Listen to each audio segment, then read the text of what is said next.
Hello everyone, how's it going? We'll get started in just about a minute. I'll wait for everyone to join.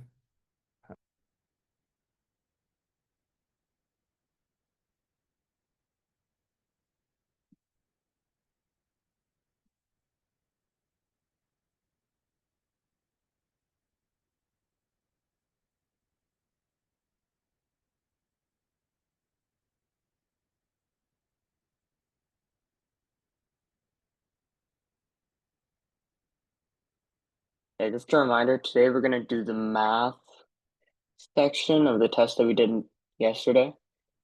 So let me pull that up if you don't have it on you right now.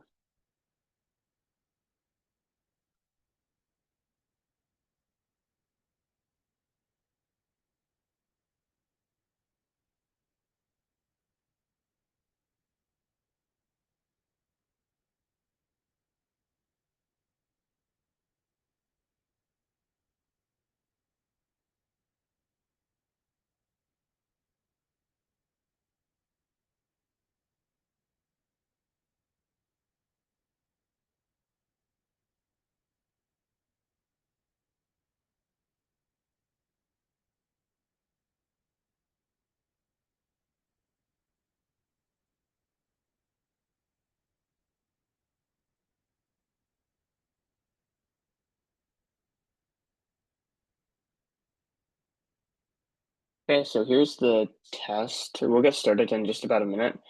I kind of want to go through all of the reading, all of the math, as much as we can do. So we're just going to start with the grid in, and then after that, if we have any questions, feel free to tell me which questions you'd like to go through, and I'll do my best to do it. Okay? So I'll just give it like one more minute for everyone to join, and then we'll start with 58.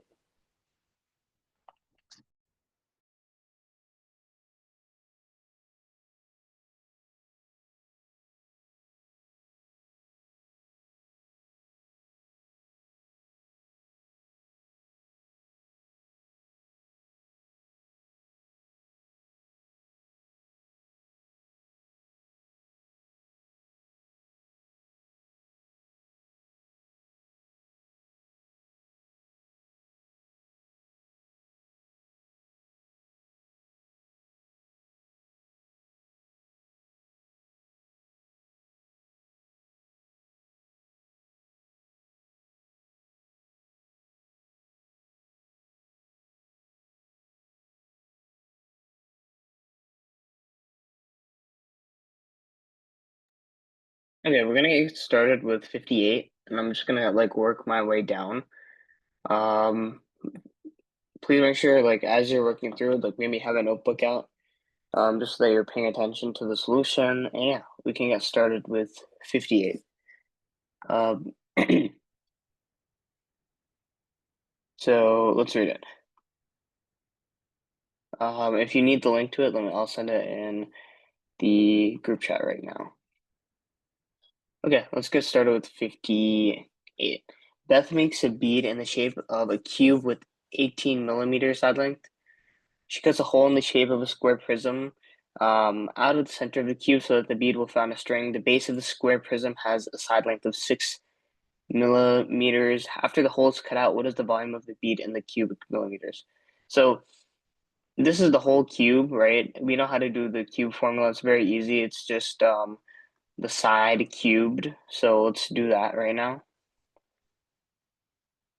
So the volume of this huge cube is just going to be 18 cubes. So 18 times 18 times 18 should be like 5,832.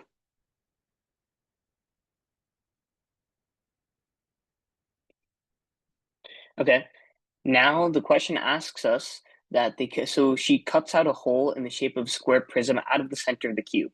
How do we find the dimension of this? Well, we know this is 6 millimeters. This length is also going to be 6 milliliters or 6 millimeters, and then the height is going to be 18 millimeters. How do we know the height is 18 millimeters? It's just the same as the height of the large cube. Like their heights are going to be the same, but the actual length and width are going to be different. So let's calculate the volume of this. It's going to be 18 times 6 times 6. So that should be something like um, 648. Now the question asks us, the hole is cut out, what is the volume of the bead in cubic millimeters? So we just have to subtract these two. So 5,832 minus 648 should be 5,184. Yeah, and then your answer should just be 5,184. Does anyone have any questions on this one?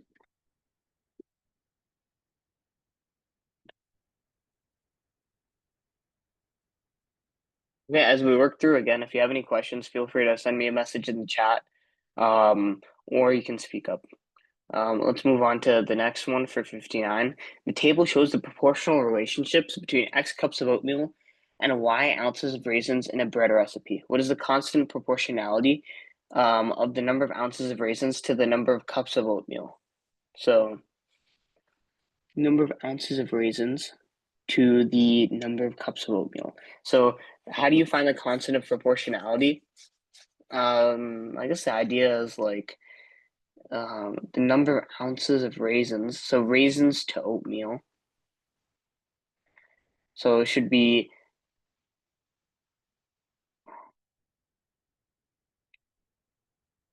1.0 like ounces of raisins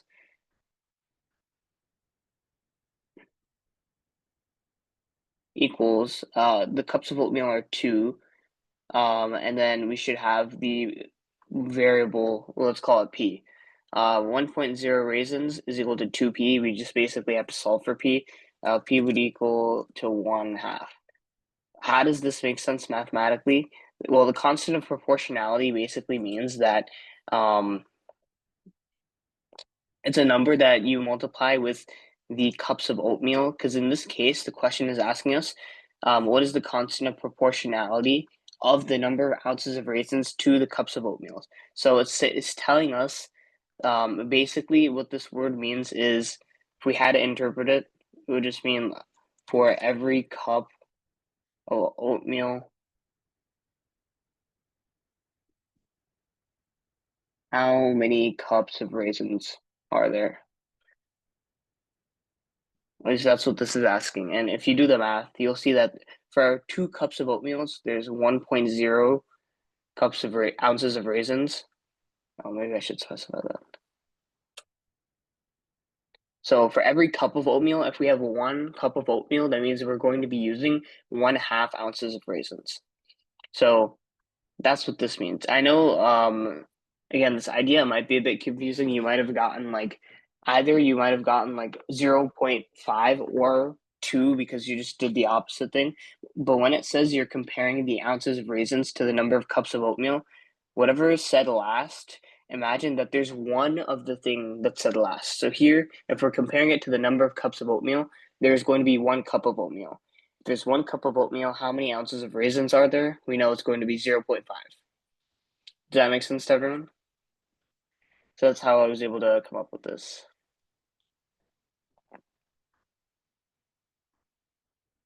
Okay, let's go to 60. Kelly had 7.3 grams of sugar. She used 2.7 grams in her coffee. How many grams of sugar does she have left? This is just a simple subtract, right? 7.3 minus 2.7 equals 4.6. Okay, does anyone have any questions on these three?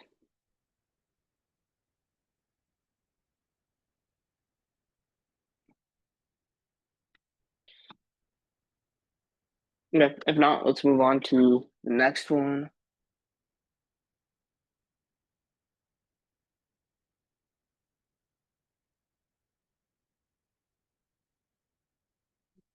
I'm gonna clear my screen. Someone said, where did I get 1/2? Okay, so again, the idea here is we compare the ounces of raisins to the cups of oatmeal. So whatever thing is said last, you could say 1.0 raisins is equal to 2 times P. The constant of proportionality is going to be for the second thing that's being compared. So here we're comparing raisins to oatmeal. You say raisins is equal to oatmeal times a variable P. Think this question when you're answering. For every cup of oatmeal, how many ounces of raisins are there? All you have to do is answer this. For 1 cup of oatmeal, that means that we are using 0.5 ounces of raisins. So the answer should just be 0.5. Okay. Let's do the next one. Total cost of a book is given by 1.08x. The tax rate is M. What's the value of M? This should just be 8%, right?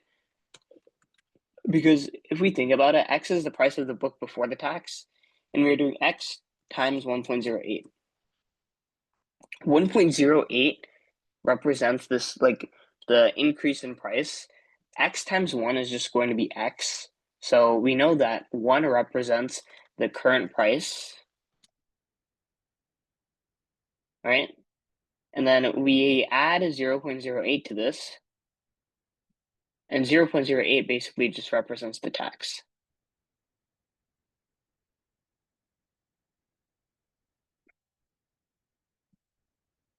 So it looks something like this. I'm just writing it out. So the answer should just be 8%. Someone said, I don't understand question 61. So question 61 is asking you, what is the tax percentage? So let's say I have a book, the total cost of a book. So let's say the cost of a book is X, and I charge like a 5% tax. What number do I multiply with this? You multiply 1 plus 5% as a decimal, so 0.05. 1 represents the current price of the book. 0.05 represents the tax percentage. So the question is basically asking you, what is the tax percentage rate? So what is M%? What is the value of M? Here we know that since it's 1.08, the 0.08 is going to be our tax percentage. So 0.08 as a decimal is just 8%. So that's how you get the answer.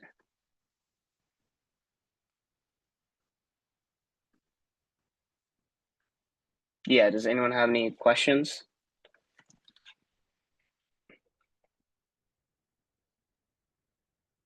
Okay, let's go to the next one. A row of seats in a theater contains 20 seats numbered. Row of seats in a theater contains 20 seats numbered from 101 to 120. The probability that a random seat is chosen in this row will be numbered 104 is X%. What is the value of X%? What is the value of X? So we're doing 101 to 120, and it contains these seats. So the probability that a randomly chosen seat in this row will be numbered 104. There's 20 seats, only one of them will be numbered 104.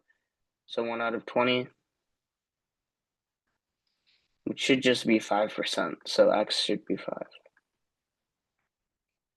Yeah. Does anyone have any questions on this? I think this one was pretty simple.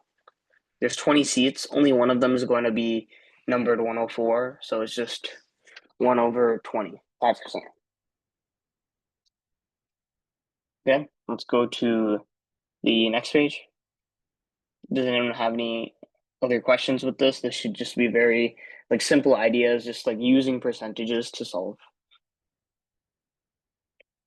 Okay, let's go to 63. What is the prime factorization of 3,575? Can you just break it down? This is kind of like probably like a lot of work. What I do first is, since I know it's divisible by 5, how do I know it's divisible by 5? Because it's 3,575. Last digit is 5. So I know it's going to be divisible by 5. So 3,575 divided by 5, 715. 715 divided by 5 is 143. Okay. And then 143 should just be 5 or it should just be 11 and 13. Okay, so now we have this. What is the prime factorization of this? You just group all the numbers at the end.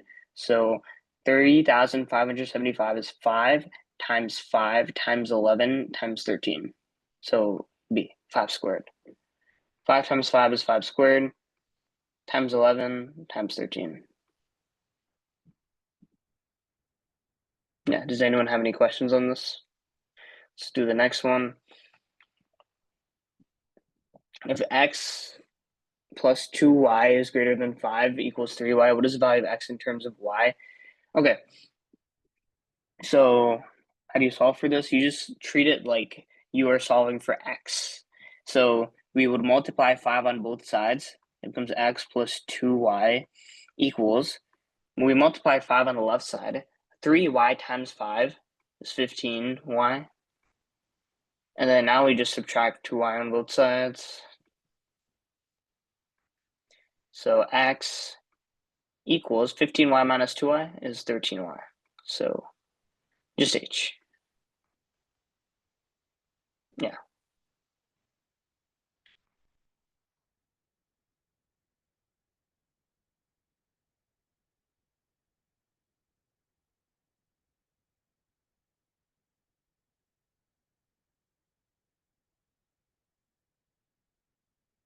Okay, does anyone have any questions on this? Let's go to 65. Someone said, could you explain it one more time? Again, I want you guys to try to do your best just to follow along with me, just because we don't have too much time to go over all these questions. So here, the idea is we want to solve just for x. So we treat this like a normal equation. I want to multiply both sides by 5. We get x plus 2y is equal to 3y times 5 is 15y. What did I multiply on both sides? I multiplied 5 on both the left side and the right side. So if I do it on the left side, it just cancels out the fraction. If I do it on the right side, 3y times 5, 15y. Now we are just solving for y. The question asks us, what is the value of x in terms of y? So x is equal to, we cross out the 2y, 15y minus 2y is 13y. So the answer is just h. Yeah. Okay, let's do 65. What is the value of z in, okay. So this one, you would first, you need to make sure they all have the same denominator so we can set them equal to each other. So these two have a denominator of 10. This has a denominator of 5. So what are we going to do? We're going to multiply. We're going to make this have a denominator of 10. How do we do that? Well, it's over 5. That means on the top and on the bottom, I can multiply 2. Why do I choose 2? Because I know that 5 times 2 is equal to 10. And then on the top is just y minus x times 2. So you have to, again, you have to multiply 2 with both terms. It's 2y minus 2x. So now looking back at the equation, this equation should be x over 10. Again, that stays the same. Plus this new equation, y minus x over 5, we have this now, 2y minus 2x over 10. Why do I choose to switch the denominators? Because now we can combine that. And this is equal to z over 10. So you get x, or when we combine it, this is just x plus 2y minus 2x. So this is 2y minus x over 10 equals to z over 10. And now we can, they're both divided by 10, so we can multiply 10 on both sides, and then we could say 2y minus x is equal to z. And then your answer should just be D. Okay, does anyone have any questions on this one? That's just the way to solve it. Let me know now before I move on to the next one.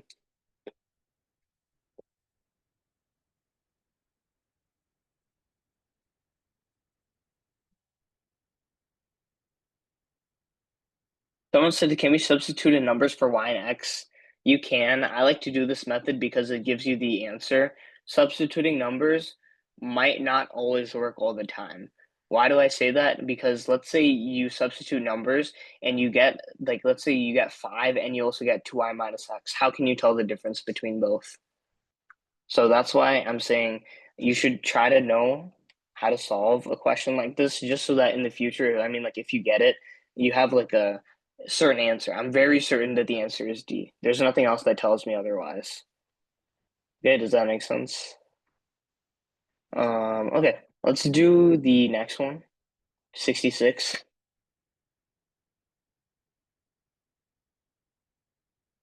So I'm gonna clear Two sets R and S are described below. The sums of the elements in set R equals the sum of the elements in set S. So what is the value of x minus y? Okay, so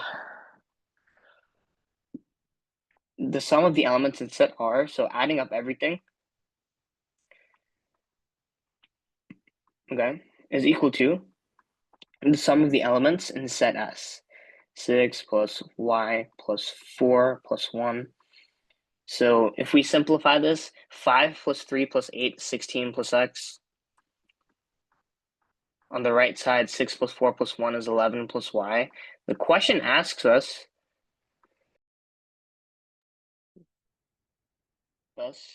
what is the value of x minus y?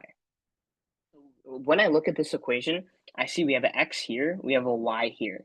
We can't solve for either one, but I know that I can get x minus y. How do I do this? I just subtract y on both sides. This becomes 16 plus x minus y. This is what we want. We want to know what x minus y is. This equals to 11. How do I solve for x minus y now? Subtract 16 on both sides.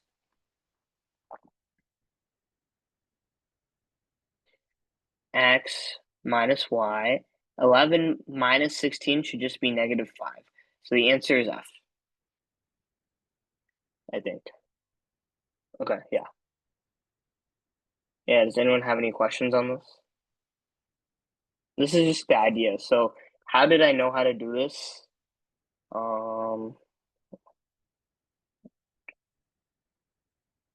Someone said, can you substitute in numbers?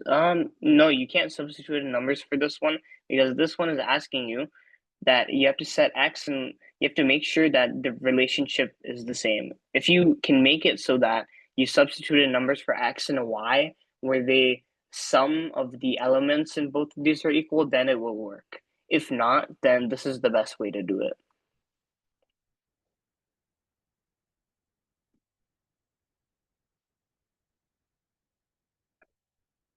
And then someone said we can try to figure out the pattern. I agree. You can also try to figure out the pattern, but this is just the this is like the actual way just to solve for x minus y, and this gives me the exact answer, right? There's no like plugging in numbers, making sure that they work. I can kind of just work through this equation and get the answer. So if you want to substitute in numbers, you can. You just have to make sure that this thing right here stays true. The sum of the elements in set R equals the sum of the elements in set S. Okay. Yeah, great. Yeah, are you guys fine with me just going through one by one? Does anyone want to go through any questions specifically? Just let me know now. We still have we have a lot of time, especially because it's math. So, okay. I think most people are saying one by one. So we'll just do that. So x is equal to 1/4. What is the value of 2 over 2 minus x?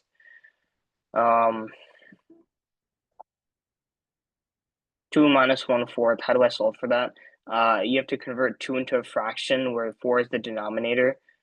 2 is itself 2 over 1. So if I want 4 to be the denominator, multiply 4 on the top and bottom, you get 8 over 4. 8 over 4 minus 1 over 4 is 7 over 4. So 2 divided by 7 over 4. Write it out. 2 divided by 7 over 4. Keep change flip. Keep the 2. Change the division into multiplication. Flip the fraction. 4 over 7 becomes 8 over 7. And this becomes 1 and 1/7. So the answer is C, I believe. Yeah, I know I kind of rushed through this one. The idea is first you want to simplify 2 so that, or you want to make it so that 2 has a denominator of 4 on the bottom. So again, 2 is equal to 8 over 4 because of what I did right here. Next, you plug it in, 2 divided by 7 over 4. So it looks something like this. And then we use keep change flip. You guys remember what keep change flip is, right? Keep the 2, change the division to x, and then change the division to multiplication, and then flip the fraction. So 7 over 4 to 4 over 7. 2 divided by 7 over 4 is equal to 2 times 4 over 7, which is 8 over 7. But 8 over 7 is just 1 and 1/7.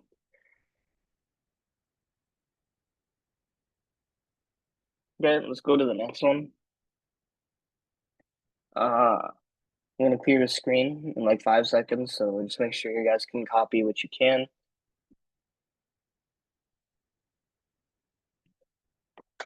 The cost of shipping a package is $12 plus $2 for any additional pound over 3. Which expression represents the total cost? So each additional pound over 3 pounds. So let's just think about it logically. Let's say we have 4 pounds, so they're going to charge us for 1 pound. So any pound that we have, we're just going to subtract by 3 to see what they are charging us for. And I think the only one that does this correctly is F. Regardless, if you ship a package that has like 1,000 pounds or 1 pound, you have to pay this $12. And then there's a $2 additional fee for every pound over 3 pounds. So P minus 3. So the answer should just be 12 plus 2 times P minus 3. Does everyone understand this? So the answer is just F. Okay. 69, she's at the clothing store. She wants to buy a bag for this, and then some shirts for $9.25 each. She can spend no more than $50. Good. Just based off this, we can eliminate B and we can eliminate D. How? Because these are saying that she's spending greater than or equal to $50. That's not true. That's not what the question is saying. The question says she can spend no more than $50. So she has a limit. Great. Now we know that she is buying a singular bag and she's buying some t-shirts, and the t-shirts are represented by X. The t-shirts are $9.25 each. So we can rule out A because if we look at what the variable is for X, this is $18.75. This is saying the number of t-shirts is being multiplied by the bag price. That's not true. We want the number of t-shirts, X, to be multiplied by the t-shirt price, which is $9.25. So the answer is just C.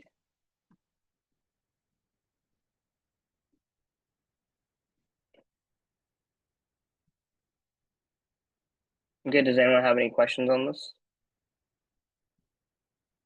Okay, let's go to the next one, 70. What value of X is the above inequality true? Okay, so you're just solving for this. You subtract 2x on both sides. Again, this is like an equation, you're solving for X. Subtract 2x on both sides. 11 is greater than X plus 9. Subtract 9 on both sides.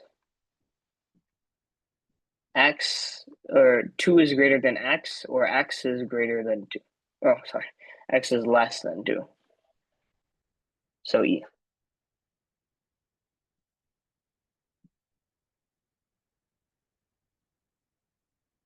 Yeah, does anyone have any questions on this?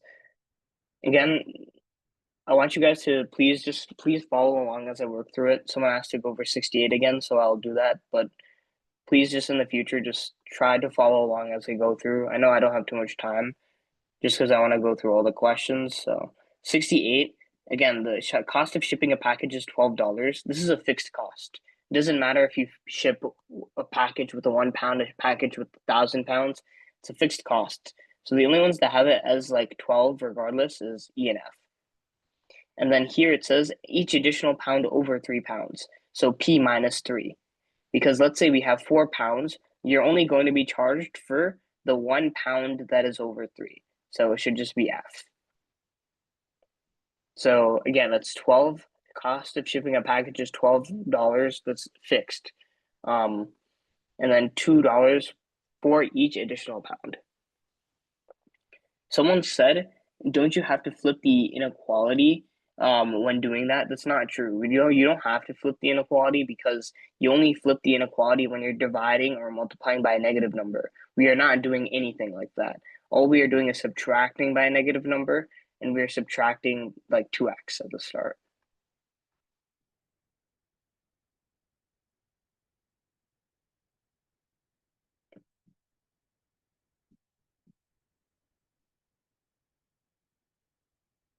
Okay, does that make sense? So the answer is just E.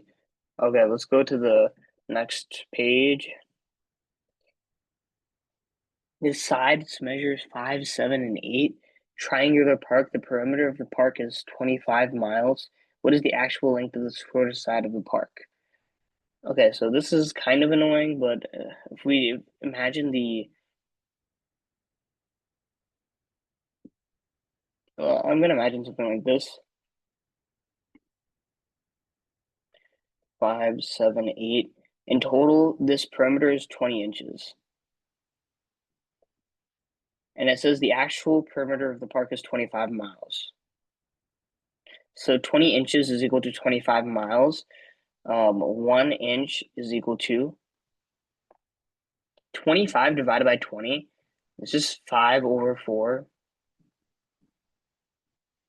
So now we can actually solve for this. We know that the shortest side of the park is the 5-inch side. So we know that 1 inch equals to 5.5, 5/4 miles. So 5 times 5/4. So that's going to be 25/4. And if you do 25 divided by 4, this should just be 6.25. So the answer is just A. Does anyone have any questions on that?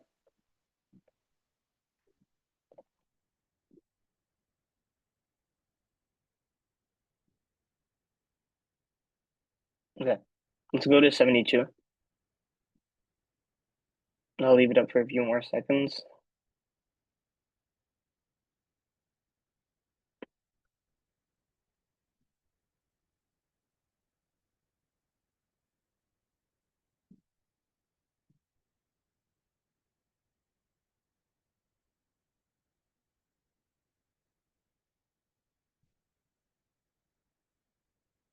Okay. P is the center of the circle go up, and R, S, and T are points on the circle. What is the value of X? Okay, this should be so the idea here is P is the center, so the center to any side of the circle is the radius. So looking at this, you should already think to yourself, the radius is 12. Okay, and this one kind of tricks you to look at the right triangles, but you don't have to do that. You just think about it like this.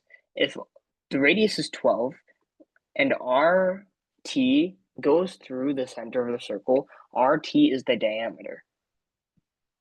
So that means that RT is equal to the diameter. The diameter is 2 times the radius. So here the radius is 24. RT is the diameter. So X plus 5, which is the diameter up here, X plus 5, is equal to 24. So X is just equal to 19. And that should be, I think that should be the answer, H. Okay, does anyone have any questions on this? Let's do 73. With the right triangle shown above, what is the measure of the smallest angle? So the idea for this one is when we have a right triangle, we know that this is 90 degrees, and adding up both of these angles will be 90 degrees. So what is the measure of the smallest angle? So let's add up both of these, set them equal to 90 degrees, and then we can solve. Okay, someone missed out. I'll do 72 again. Just pay attention, please. So PS is the radius, R. So R is equal to 12. Knowing this, the radius is 12. Diameter is 2 times radius, 24. And then RT, here we have RT, which is also the diameter. How is RT the diameter? It goes through the radius, and it goes through the center, and it's one side to another side here. So we know that RT is equal to the diameter. The diameter is 24. So X plus 5 is equal to 24. And the question asks us to solve for X. So X is equal to 19. So that's H.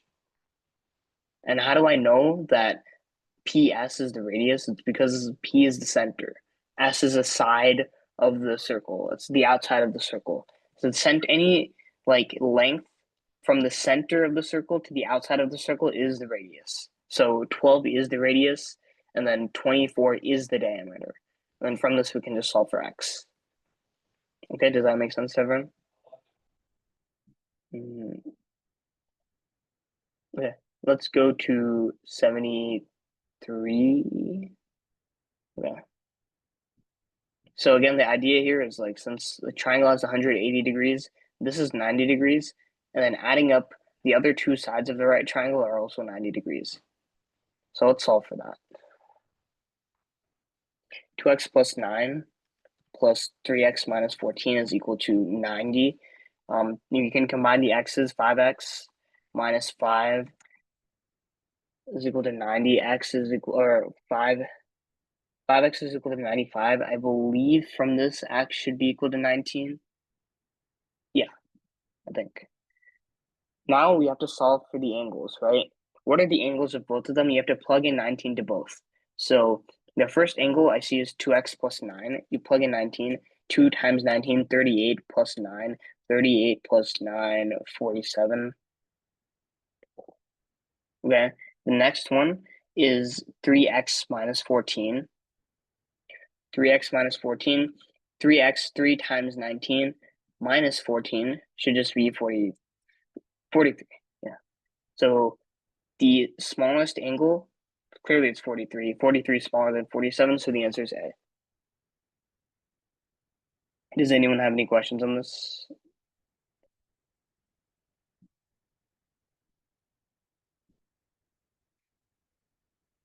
Good. Let's go to 74. Someone said, how did I get that equation? Which equation? This equation is because you have to think about a triangle. A triangle has 180 degrees. If this is a 90-degree angle, that means 90 plus 90 is 180. So adding up both of these are going to equal 90. That's the idea here.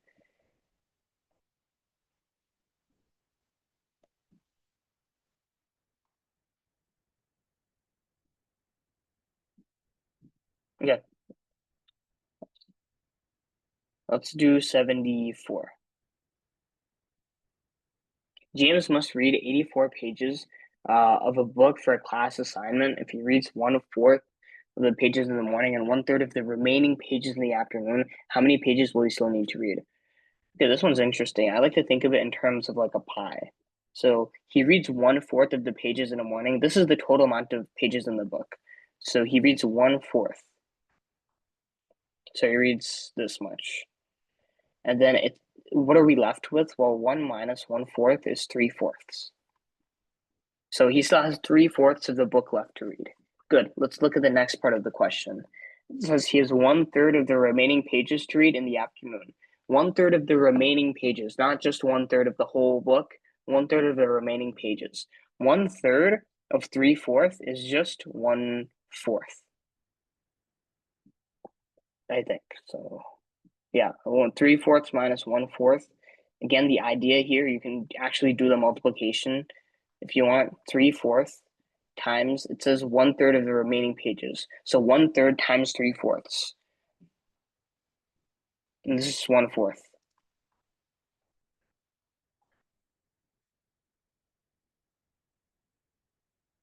And that's 2/4, which is 1/2. And then that means that she still has to read 1/2 of the book. 84 times 1/2 is 42. Yeah, so the answer is just F.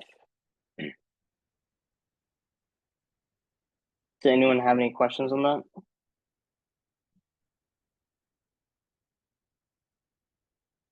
Okay, I'll leave it up for a few seconds and then we'll move on to 75.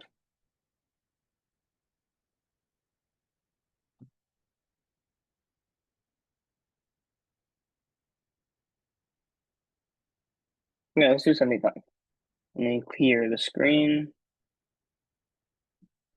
What is the value of the expression shown above? Okay, so this one means we just have to use the common denominators.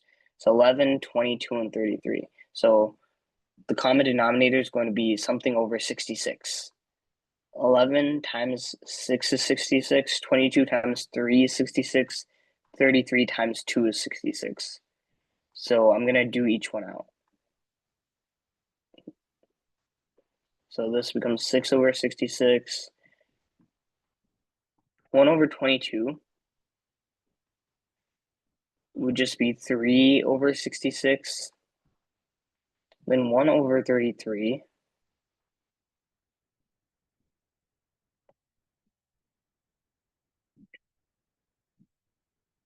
Two over 66. So adding this all up, 6 plus 3 plus 2 is 11 over 66.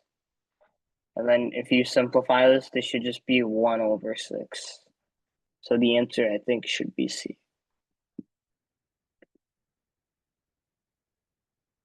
Someone said, can't you use 11 as the least common denominator? Not really, because how would you go from 22? How does like that work? If it's over 22, how does this become over 11, right? I like to use 66. This is the easiest one. I know 11 times 6, 22 times 3, 33 times 2, they're all equal to 66. So that was the idea. That's why I did it like this. You solve, you have 11 over 66, and then it should just be 1 over 6.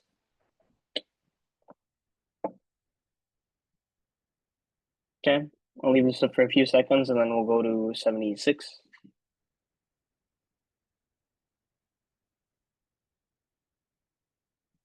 Okay, let's do 76.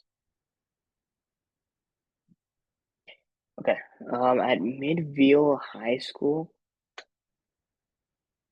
64 students are members of either the orchestra, choir, or both. Of these students, 38 are members of the orchestra, 46 are members of the choir. What fraction of the total is the number of students who are members of both? So if we have 64 students that are members of either the orchestra, choir, or both, 38 are members of the orchestra, and 46 are members of the choir. So we add up 38 plus 46. It should be 84. And then from this, I know that 64 students are members of the orchestra, choir, or both. So that means that 84 minus 64 is 20. 20 people are repeating themselves in this. 20 people are going to be members of the orchestra and members of the choir. Right? And so they're just repeating. So here we have 20 people that are members of both. So what fraction of the total is the number of students who are members of both? So we know 20 students are members of both the orchestra and the choir. There's a total of 64 students. That's said at the start of the question. Then you simplify this. This should be 5 over 16. So H. Again, the idea, how did I get 20? Because 38 plus 64, 38 students are in the orchestra, 46 are in the choir. There's 84 students that are either in the orchestra and in the choir. But 20 of these students are repeating, since there's only a total of 64 students. So that means 20 students are in the orchestra and they're in the choir as well. So that's why we have to do 84 minus 64, which equals 20. And then you just get 5 over 16 when you simplify.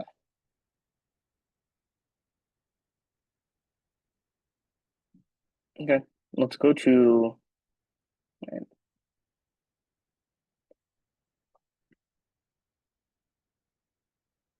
someone said they don't fully understand 75. 75 again is just you want to simplify so that all the denominators are equal to each other so you can add them up. This is just a very basic, like just adding up fractions. And again, I know that the common denominator is just going to be something over 66. Once you get that, you just add them up. 1 over 11 should have been 6 over 66. 1 over 22, 3 over 66. And then 1 over 33 is 2 over 66. You just add it up, 11 over 66. And then you simplify this, right? 11 over 66 can be simplified to 1 over 6, which should just be the answer. So that's the idea. Okay, let's do 77. Which of the following decimals are equal to this? Okay, so this one, you want to add up both. 1 plus 2 is 3. And then 2/3 plus 4/9. Again, same idea here. We can just use the same common denominator. So 3 and 9. We can make it 9. So 2/3 is the same as what? 2/3 is the same as 6 over 9. We just multiply 3 on the top and 3 on the bottom. So this becomes 3 plus 6 over 9 plus 4 over 9.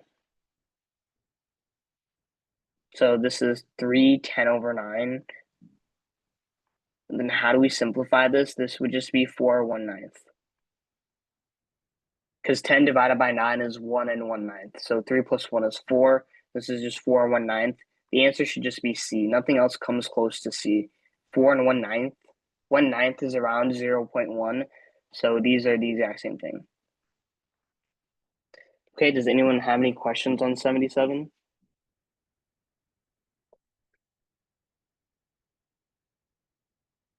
I'll leave this up for a few moments and then we'll move on to 78.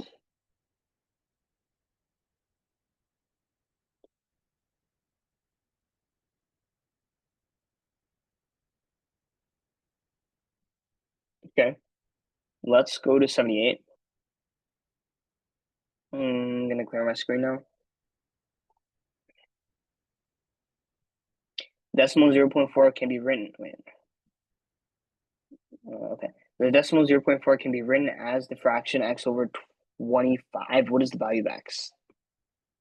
Okay, so this one, it should just be 10, and it should just be g, right? How do I explain this? You can just do x over 25 is equal to 0.4, because remember, when it says can be written as, that means it's equal to both. So x is equal to 0.4 times 25. You do the math, and that should just be 16. Or, sorry, that should be g. Just be 10. 0.4 times 25 is 10. So the answer is G. Okay, in the meantime, let's do 79. What is the value of this? This one, it's just like being able to do the math here. Let me clear my screen for 78, and then let's do that. So negative 4 squared is just 16. 36 times, and this is just 36 times negative 4 plus 304 divided by negative 4. And then again, you just have to simplify this. That's the main thing to do here. So this becomes negative 144. Negative 9 times 16, negative 144. And then 36 times negative 4 is also negative 144. And then plus 304 over negative 4. Simplify this. This becomes 16 over negative 4. And then the answer should just be negative 4. So the answer is B. Yeah, this one, I didn't actually like write out the math. This is just very simple arithmetic. Negative 144, negative 144, negative 288, and then negative 288 plus 304 is 16. 16 divided by negative 4. You guys know how to do that. So, yeah, does anyone have any questions on this page before I move on?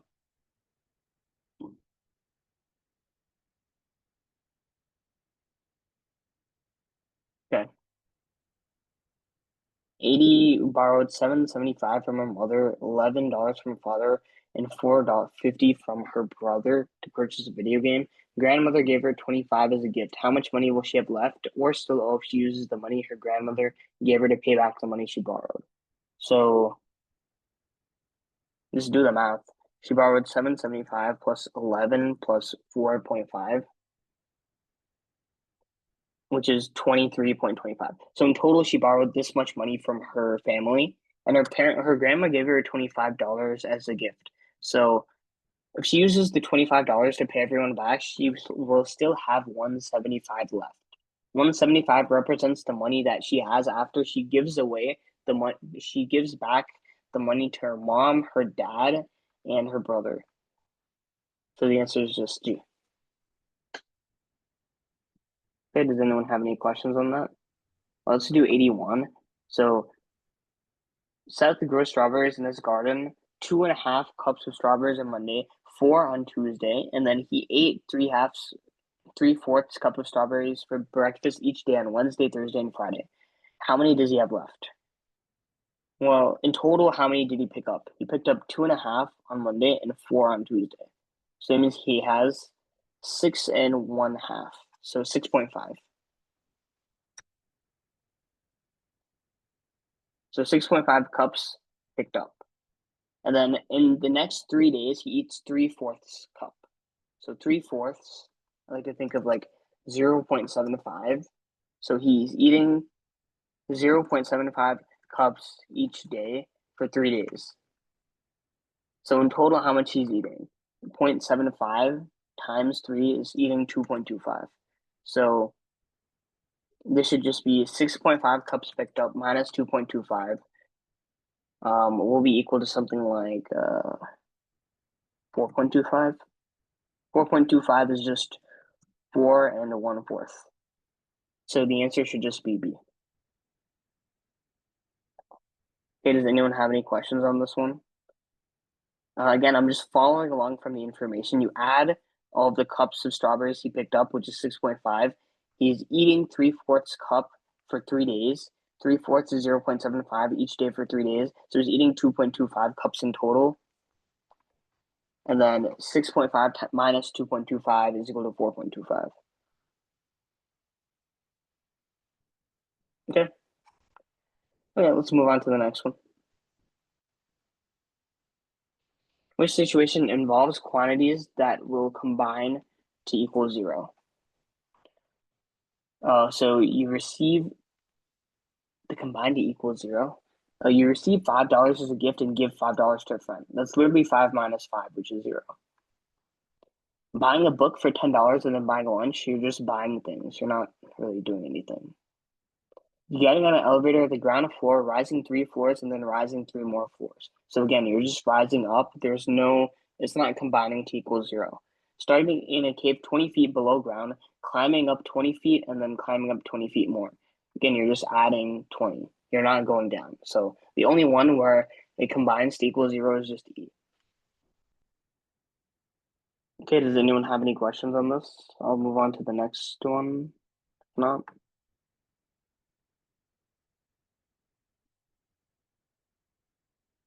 Okay, let's do 83. Okay, so this one you would need to combine at least, or you would need to, at least for the adding and the subtracting, we have to follow PEMDAS, right? So first we are multiplying up here, and we're going to do the division here. 4/5, whoops. 4/5 times 1/3 is equal to 4/15. That's very easy. 1/4 divided by 3/4. Again, remember, when we are dividing by a fraction, you do keep, change, flip. You keep the fraction, change the division into multiplication, flip the other fraction. So this becomes 1/3. So this is just going to be 2/3 minus 4/15 over 5/3 plus 1/3. 5/3 plus 1/3 is 6/3, which is just 2. So this bottom denominator is just going to be equal to, the top thing is one we have to write out. 2/3 minus 4/15. Again, you need the denominators to be the same to combine. So 3 has to be 15. 2/3 times 5 on the top and 5 on the bottom is equal to 10/15. And now when we plug this in, 10/15 minus 4/15,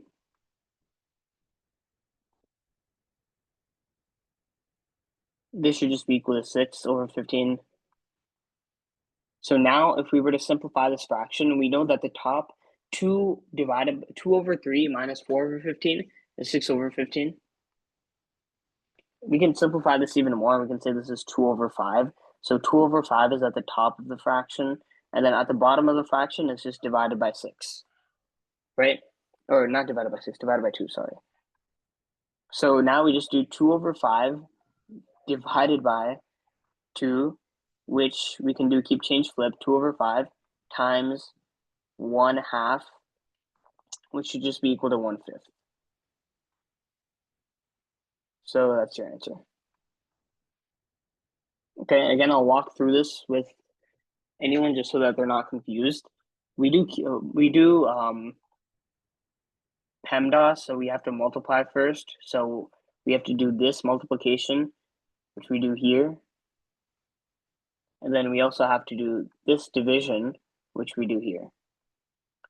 Once we do that, we end up with 2/3 minus 4/15, just plugging this back in, And then 5 over 3 plus 1 over 3, which is just 6 over 3, which is 2. Yeah, Billy, did you have a question or? Do you not have to do keep change flip for the 1/4 times 3 divided by 3/4? I mean, I just did it just to show mathematically. If you know how to do it, then No, that's but you fine. put that it's equal to 1/3. Isn't it equal to 3/4? No, because 1 over 4 divided by 3 over 4 is 1 over 4. You change the division into multiplication. 3 over 4 you flip, so it's 4 over Oh, 3. Yeah, hopefully that made sense. And then you should get 1/3. You plug it back in, and then does everything else like follow along and make sense? Just want to make sure. So once we have this 2 over 3 minus 4 over 15, we do the actual subtraction here. We get 2 over 5. 2 over 5 is up here. And then 5 over 3 plus 1 over 3 is just 2. And then 2 over 5 divided by 2, which should just be 1/5. I know this question is a bit long, but I guess this is like the idea here. There's a lot of like working with fractions and dividing. So I'll keep this up for like a minute and then we'll move on to the next one.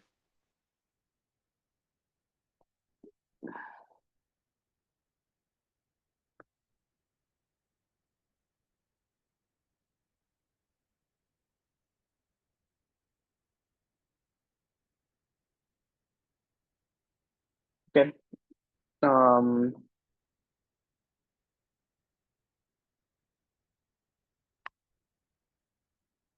yeah, why don't we go to 84? I'm going to clear the screen now. Okay. An athlete runs 1/8 kilometer in 3/4 minute. How many kilometers does the athlete run in a minute? So 1/8 kilometer in 3/4 minute. How many kilometers does the athlete run in 1 minute? This is just a proportion. How do I go from 3/4 minute to 1 minute? What do I multiply? Pretty easy. It should just be you multiply 4 over 3. Right? So here we're multiplying 4 over 3. That means on the other side you have to multiply by 4 over 3. So 3 over 4 times 4 over 3 is 1. I know it's 4 over 3 because it's just a reciprocal. Anything you multiply by the reciprocal of itself is 1. So now we have 1/8 times 4 over 3. 4 times 4 over 24 is just 1 over 6, which should just be F. Yeah, does anyone have any questions on this?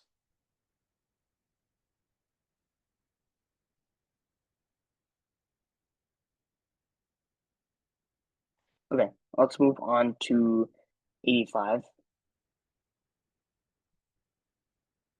Bus trip takes 9 hours if the average speed is 50 miles per hour. How many hours would this trip take if the mean speed was 45 miles per hour? If it's 50 miles per hour and it takes 9 hours, we can find the total distance. Right? So we know now it's 450-mile trip because 50 miles times 9 hours. If the mean speed was 45 miles per hour and there's 450 miles to do, this would just be 10 hours. So the answer is just B. Yeah, does anyone have any questions on this? This one is just simple, like just knowing how to find the total distance in the trip and then using that to solve for the hours.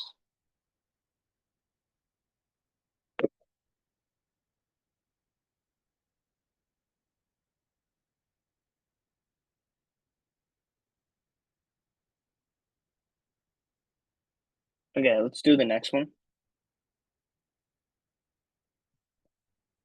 A birdseed mixture is 2/5 sunflower seeds. The cost of sunflower seeds is 0.1 per ounce. At this rate, was the cost of the sunflower seeds and 25 pounds of the birdseed. So what is the idea here? There's 2/5 sunflower seeds. Sunflower seeds are 0.1, 0.10 per ounce. And then what is the cost of the sunflower seeds in 25 pounds of this birdseed? Okay, so that means a mixture is 2/5 sunflower seeds, and we know that there's 25 pounds. So if there's 25 pounds in this bird seed, that means 2/5 is equal to 10/25. So the idea here is this is 25 total pounds of the bird seed, and this is 10 pounds of the sunflower seeds. Does that make sense?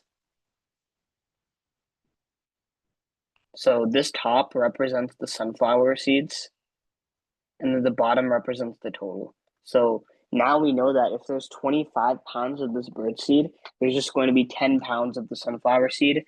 And then we know that it's 0.1. It costs 10 cents per pound. Or no, it doesn't even cost 10 cents per pound, 10 cents per ounce. And I know that 16 ounces is equal to 1 pound. LB means pound. So solving this, you get 1.60 per pound. So it costs $1.60 per pound. And there's 10 pounds of sunflower seeds. So the answer should just be 16, I believe. So it should just be F. Again, the idea here, it says a bird seed mixture is 2/5 sunflower seeds. So if there's 25 pounds of the total mixture, 10 pounds are going to be sunflower seeds. 10 pounds of sunflower seeds, I know that it's 10 cents per ounce, and we want to look at 16 ounces or a pound, so it would be 160 per pound, and there's 10 pounds. 160 times 10 is just 16. So the answer is F. Someone said, does SHSAT normally give conversions? I don't think so. Let me just clear the screen and let me check. Yeah, they don't give any conversions. It would have been here, but they don't give conversions. This is something you just have to memorize, if that makes sense.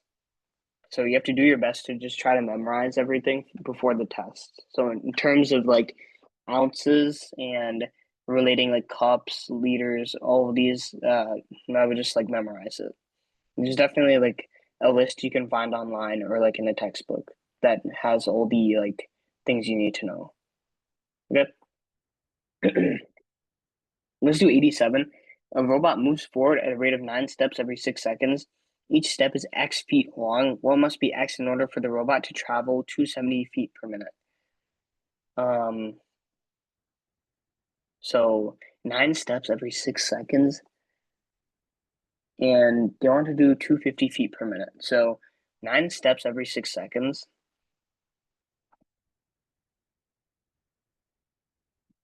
If it's 9 steps every 6 seconds, then to convert this into minutes, I know that 60 seconds are in a minute. So 90 steps in 60 seconds. So 90 steps over 1 minute, right? Now that I know there's 90 steps in 1 minute, and here it seems like they just want to travel 270 feet per minute. So 90 steps in 1 minute has to be equal to 270 feet per minute. So that means 90 steps equals 270. And 1 step is equal to 3 feet. So the answer should just be A.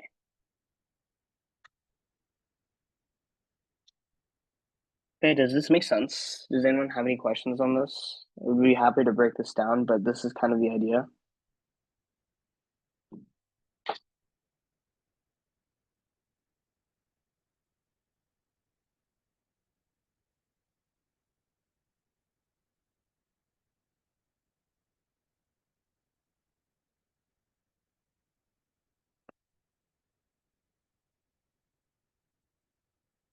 Okay, let's do 88.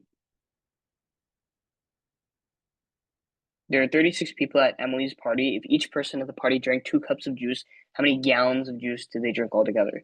So I guess some questions will give you conversions like this, but it does help to memorize and know how to do this. So 36 people and each drink 2 cups of juice. So that means 72 cups of juice are being like drunk by these people. Now, we want to convert this to gallons. So 72 cups.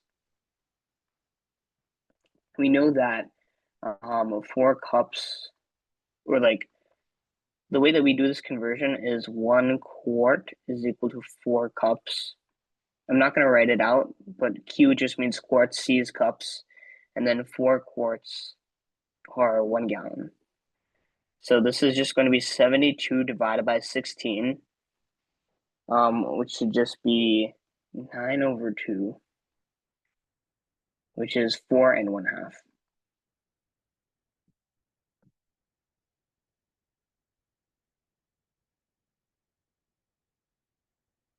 Okay, so the answer should just be F, I'm sorry. Again, the idea here, once we get 72 cups, we want to convert these cups to gallons. 1 quart is equal to 4 cups, and then 1 gallon is equal to 4 quarts. You just do multiply, and then you get F. Okay, let's do 90.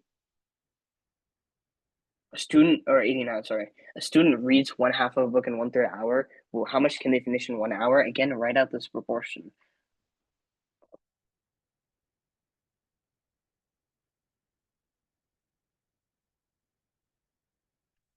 Okay, so how can you do this in 1 hour? 1/3 times 3 is equal to 1 hour. So whatever you do on the right side, you have to do on the left side. So here, 1/2 of a book times 3 is just 1/4 of a book. How did I do that? 1/2 times 3 is 3/12, which simplifies to 1/4. So the answer should just be B. Okay, does this idea make sense to everyone? Every time you have a proportion question, try to think of it in terms of like what I just did. Okay, let's do 90. The perimeter of square W is twice the perimeter of equilateral triangle X. What is the ratio of the length of one side of square W to the length of one side of equilateral triangle S? I like to just like come up with numbers here. So what I do is the perimeter of square W is twice the perimeter of equilateral triangle X. So it's a square. So a square has equal sides on all sides. So the perimeter of the square is twice the perimeter of an equilateral triangle.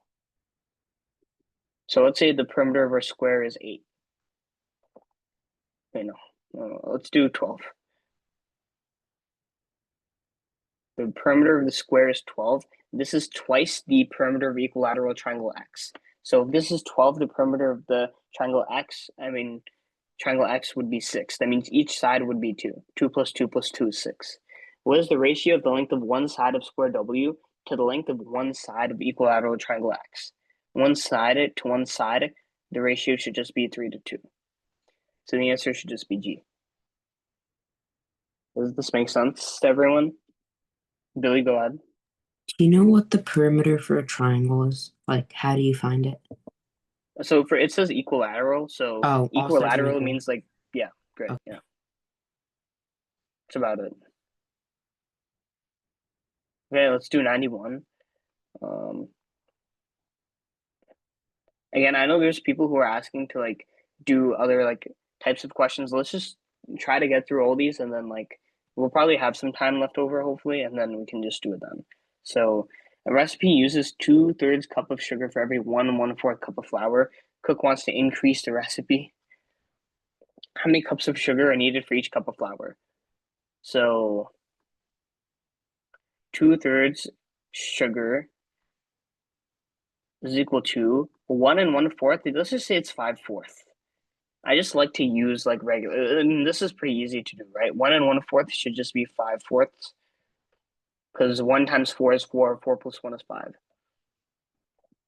And it says how many cups of sugar is needed for each cup of flour. So we have 5/4 flour here, but I want to get 1 cup of flour. So 5/4 times, again, we know that if we multiply that by the reciprocal, we will get 1. So times 4/5. We do the same thing to this side. So 2/3 times 4/5 equals 8/15.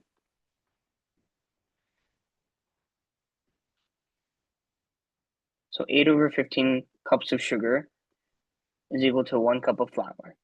So that should just be it. Yeah, does anyone have any questions on this?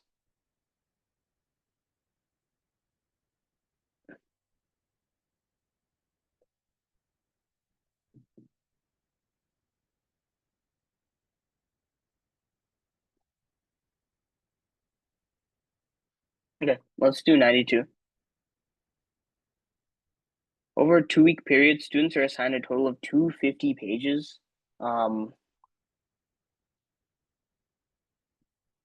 To read from assigned textbook. Table above shows the first 3 reading assignments within the larger assignment.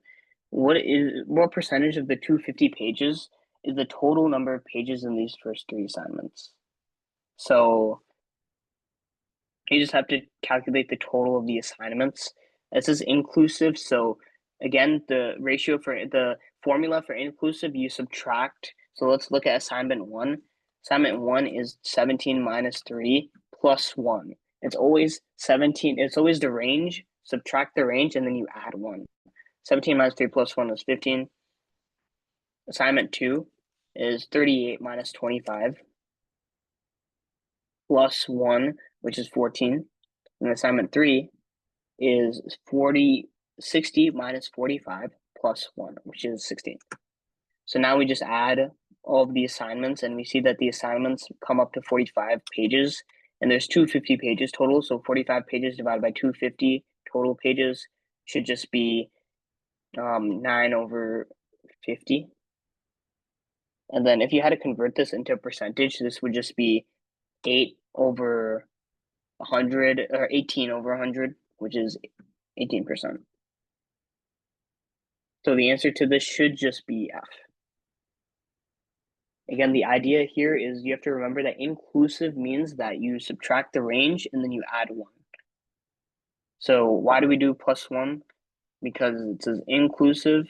So inclusive means we include the 1. A basic example, let's think of like, I was reading pages 2, 3, and 4 of a book. How many pages did I read total? 4 minus 2 is equal to 2. I didn't read 2 pages though. I read 3 pages. Clearly I can see I read 3 pages. So whenever it says inclusive, we want to include 2 and 4. We have to add 1. So in total, I read 3 pages. This is the basic idea. And this is what we are doing there. Okay? Does that make sense to everyone? So the answer here should just be F, 18%. Okay, let's go to 93. I'm going to keep this up for a few seconds and then we'll move on.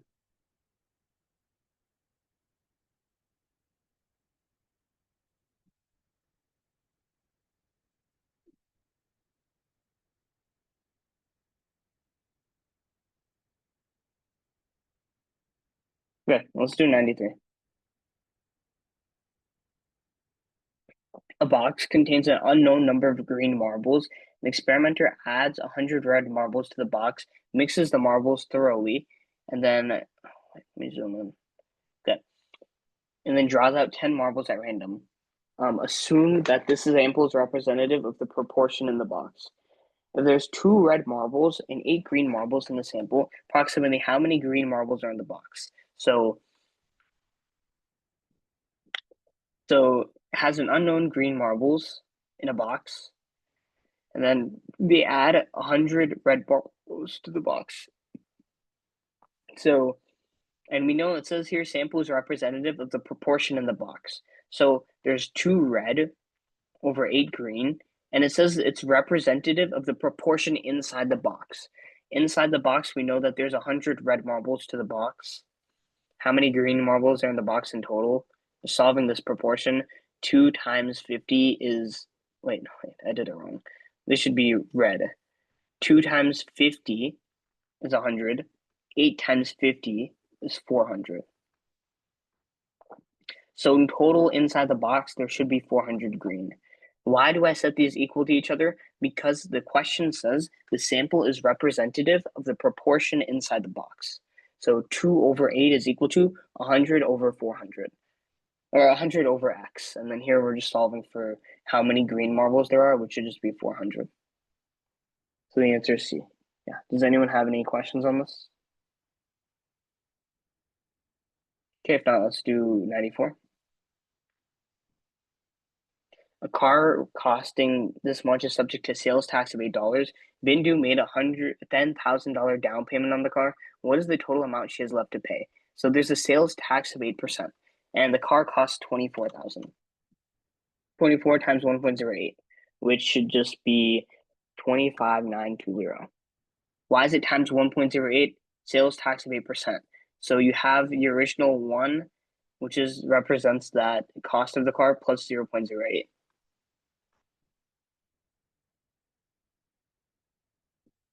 Okay. And then she made a $10,000 down payment. So in total, 15,920. So the answer should just be G. Okay. Does anyone have any questions on this?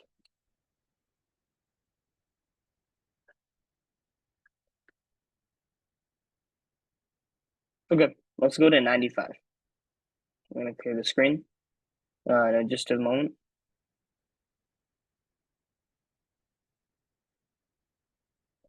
Okay. The table above shows temperatures in Chicago. What is the range of temperatures shown?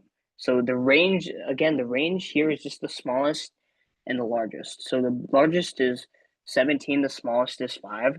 The range is the largest minus the smallest value, which should just equal 22. Yeah. So it should just be C. Yeah, does anyone have any questions on this?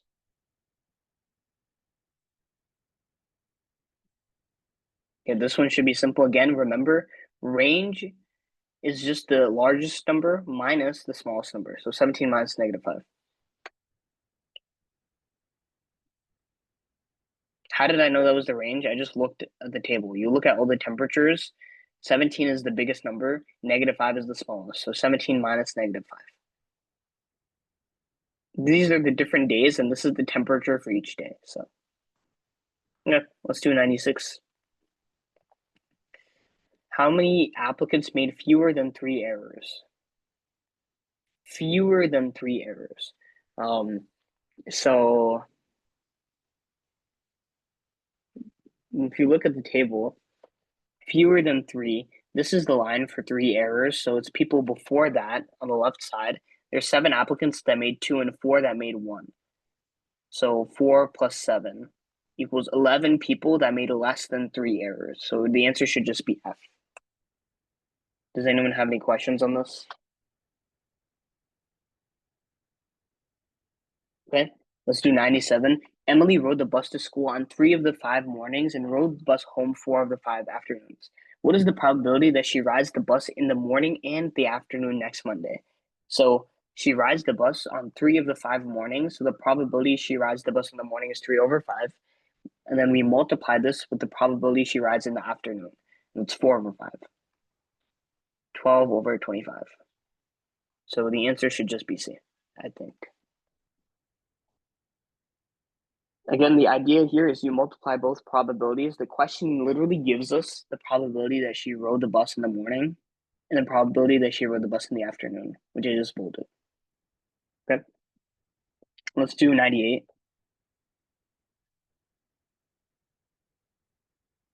Okay, I'm going to clear my screen. XYZ Corp hired 6 people as summer workers. Of these 6 people, 3 are hired as permanent employees.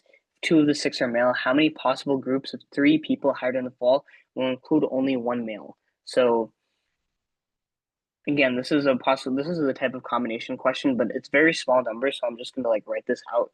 So there's 6 people that are summer workers, and 3 will be permanently hired, and 2 of them are male. So let's say A and B are male, then C, D, E, F are female, I guess, right? Yeah. If 2 of the 6 are male, how many of the possible groups of 3 will include only 1 male? So let's just make groups of 3. So let's make a first group, ACD. Let's just make a group where A is the only male. How many groups are there? So ACD, A, C, E, A, C, F. Now we made all the groups we can with C. Let's go to D. So it would just be A, D, E, A, D, F. We made all the groups with D. Now let's look at E and F. So A, E, F. Here we said that A is male, so all these are male, the rest are female, and these are different groups. We can do the same, we can literally use the same groups. Instead of having A, we would have B instead. So it would look like this. Same groups, instead of A, we would just use B. So it would B, C, D, B, C, E, B, C, F, B, D, E, B, D, F, and then B, E, F. So in total, there's 12 groups here. So how many of the possible groups of 3 will include only one male? 12 groups only include one male. So the answer should just be G. Someone said, what if it's a larger number? What would you do if it's a larger number? I mean, you can use the same formula. I will guarantee you that the test will not give you anything that any of these combination questions that you would have to like. Okay, I mean, like, the test will not give you a question where you would have to deal with a large group of people and you would have to find a large number of total groups. So I can guarantee you that. Someone said, is there no shortcut? This looks like a lot of work. This is probably the easiest way to do it. If anyone can think of like an easier way to do it, please be my guest and share. But this is like the easiest way to do it. I remember, I think last week I might have gone over the combination formula. Can you use it here? Let me think. So 2 of the 6 possible are male. How many of the total groups of 3 people hired in the fall will include only one male?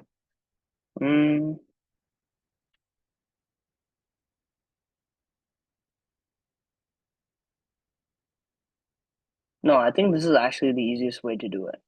The problem with the combination formula is you would have to account for the fact that 2 of the 6 people are male. And this conditional, where it would only one male, is hard to do with that type of equation. So this is like the best way to think about it. And also, like, if you look at the answer key, like the answer key also does it in this way. So yeah, it's just the easiest way to do it. So the answer is G. So again, for anyone who's worried that the test will give you a harder group, they won't. These numbers will be below like 10 when it says like hired 6 groups of people or something like that. So do not worry about like larger numbers in this case. As long as you know how this works, you should be good for the test.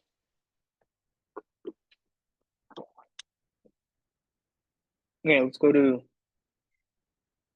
99.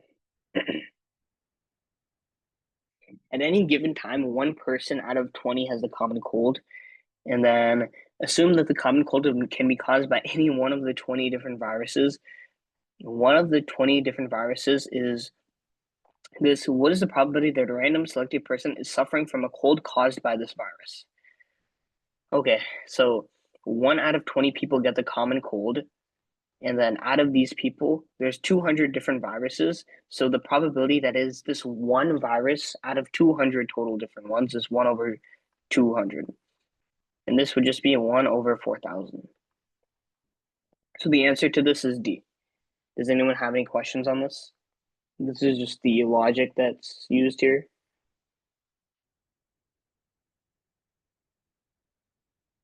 Okay. Let's do 100. He has a spinner, and it's divided to 4 equal sections. So 1, 2, 3, and 4.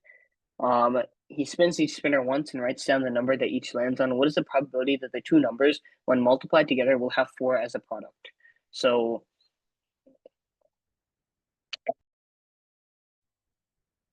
what you can do is you can write a table. So we're spinning each spinner once. He has 2 spinner, right? 1 red spinner, 1 blue spinner. The color actually doesn't matter, but you can just spin it. And then look at the probability that the two numbers, when multiplied together, will have 4 as a product. So 1 times 1, 1 times 2, 1 times 3, 1 times 4, and then just doing this for each one. Um,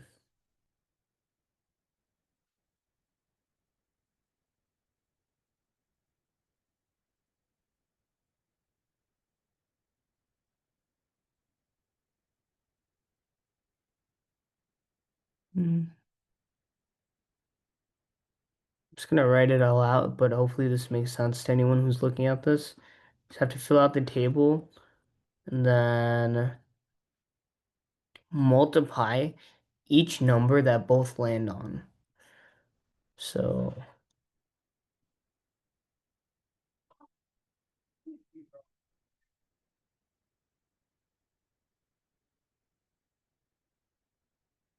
okay, so you multiply all this. What is the probability that two numbers, when multiplied together, will have 4 as a product? Let's look at which ones have 4 as a product. So, 2 times 2 has 4 as a product, 1 times 4 has 4 as a product, and 4 times 1 is 4 as a product. Only 3 of them have 4 as a product. So it's 3. In total, there are 16 different 16 different possibilities here, so the answer is just F. Someone said, will there be factorials on the SHSAT? Not really. You might need to. I mean, it's not like you might need to use it. If you know the combinations formula, then you can use factorials, but they'll not really ask you how to do it. I would just memorize it just in case. There might be maybe like an experimental question or like they might actually include it. Just remember factorials are like you multiply down until you reach one. So like let me clear my screen here on the left side. Um, So like 5 factorial, you go from 5 and you multiply down until you reach 1. Just remember this. I mean, it might just be something that you need to remember. This is the formula for it. There's no like actual formula. Um, I mean, you can kind of think of it as like n factorial is n times n minus 1 times n minus 2 all the way until it's times 1.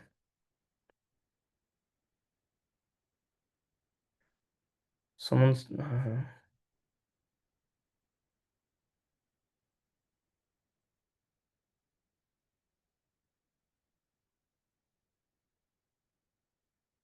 okay, let's go to 101. I'm gonna clear the screen right now. Graph shows the relationship between gallons of water Y that has been added to a tank and the number of hours X that water has been added to the tank at a constant rate. What does the ordered pair 3, 24 represent? So 3 is the X, 24 is the Y. This should be very obvious. Remember, any ordered pair is always X comma Y. So that means 3 hours and 24 gallons have been added. So 3 hours and 24 gallons have been added. The answer should just be G. 24 gallons of water has been added in 3 hours. You just have to remember what X is, remember what Y is, and then, yeah.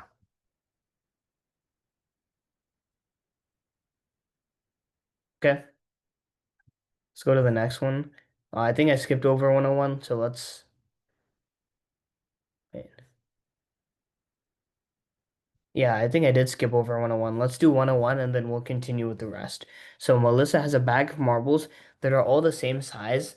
The bag contains 3 red marbles, 3 green, and 2 white. For an experiment, she will take 2 marbles out of the bag without looking, which shows the sample space for Melissa's experiment. So, what sample space means is the possibilities of taking out 2 marbles out of the bag. The only one that shows all the possibilities is D. D tells us that she takes out 2 red, 1 green, 1 red, 1 white, 2 green, 1 green, 1 white, and then 2 white. This tells us all the possibilities. So when it says sample space for the experiment, sample space basically just means total possibilities. The possibilities here, the only one that shows everything is D. D tells us that she either gets 2 red, 1 green,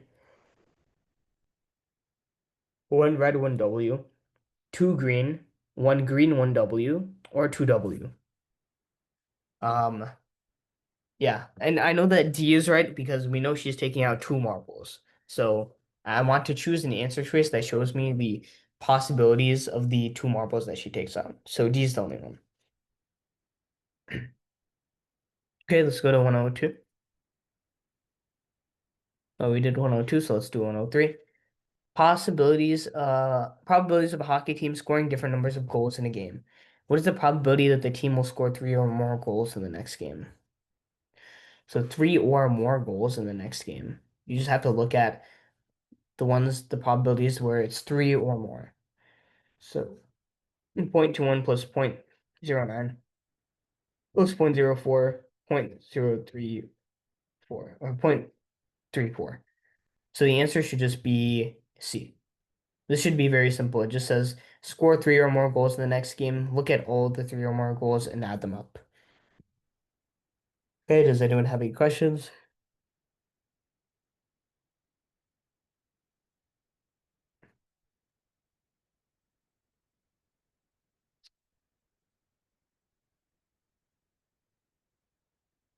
Someone said, is the test that is on November 8th the same one on November 15, 16? Not sure what you mean.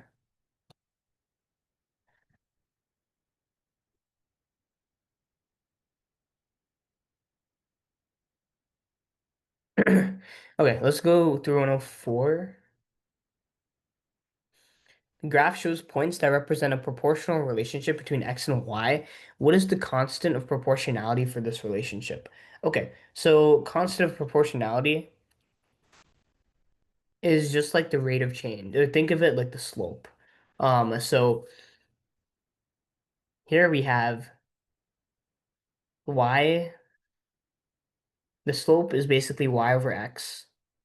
The change in y over the change in x. It's not the y values, it's the change in y over the change in x. For the first point, the y is increasing by 3, x is increasing by 1. The second point is also going to be the same, so I'm just setting it equal to each other. The y increases by 9, x increases by 3. And that means through the constant of proportionality should just be 3. So the answer is G. Okay, let's go to the next one. 105, the distance an eagle flies is proportional to the time the eagle spends flying. Um, an eagle flies 30 miles in 3 hours. What is the constant of proportionality for this relationship? Okay, so constant of proportionality, just here in this case, it would just be the 90 miles. Again, as think of constant of proportionality, you can copy this down. The relation or the ratio of y to x. So in this case, the y value is 90 miles, the x value is 3 hours. So 90 divided by 3, 30. So the answer is B. How do I know 90 is y, 30 is x? Because x is what we're first working with. So we look at the time is always an x, and then y is the total distance. Y is always going to be the distance. So here the distance is 90 miles.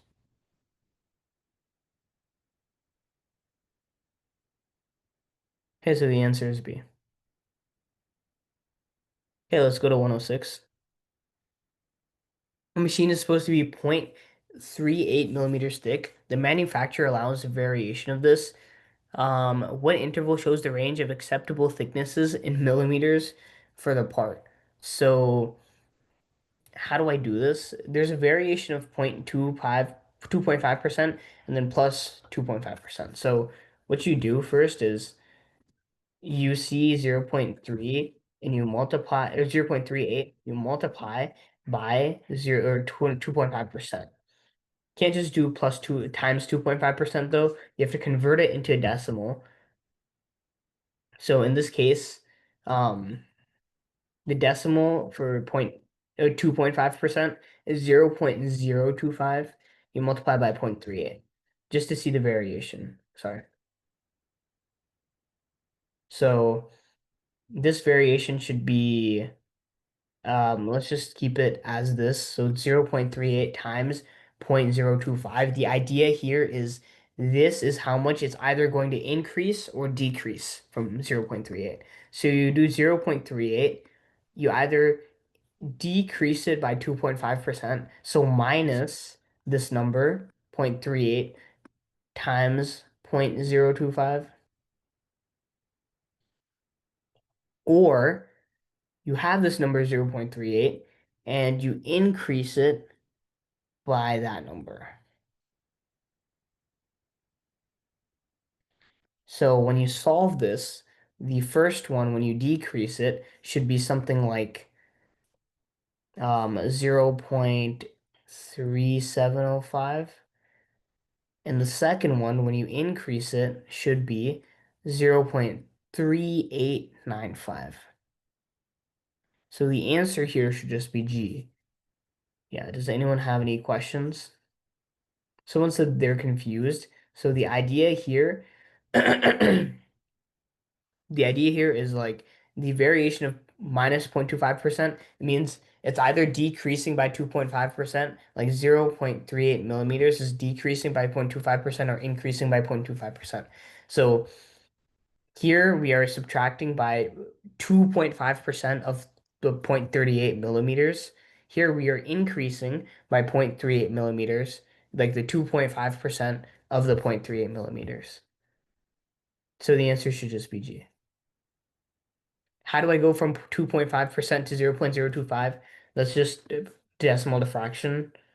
2.5%, convert it into decimal. Same way as 50% is 0.5.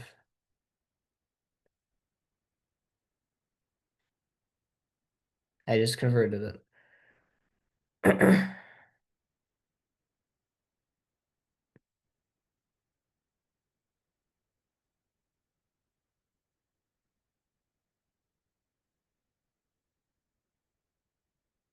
Okay. Let's go to 107. I'll leave this up for a few more seconds just so that you guys can copy before I move on.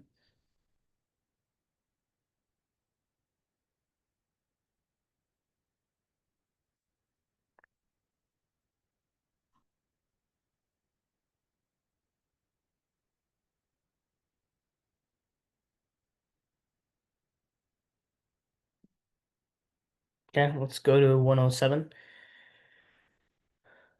A bakery charges, okay, so it gives us the equation 250 for serving a tray, 125 for each cup. Samantha bought some cupcakes and a serving tray for a total of 22.50, not including tax. How many cupcakes did she buy? Just have to plug it in. 22.50 total. That's the price that she paid. 2.5 plus 1.25 C. This is 20 equals 1.25 C. And then C is equal to 16.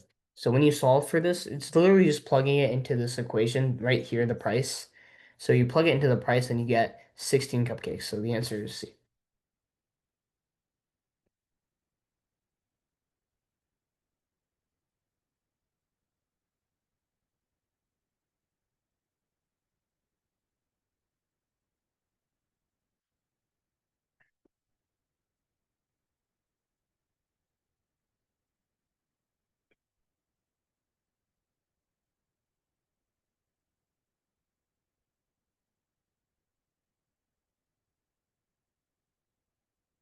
Yeah, let's go to 108.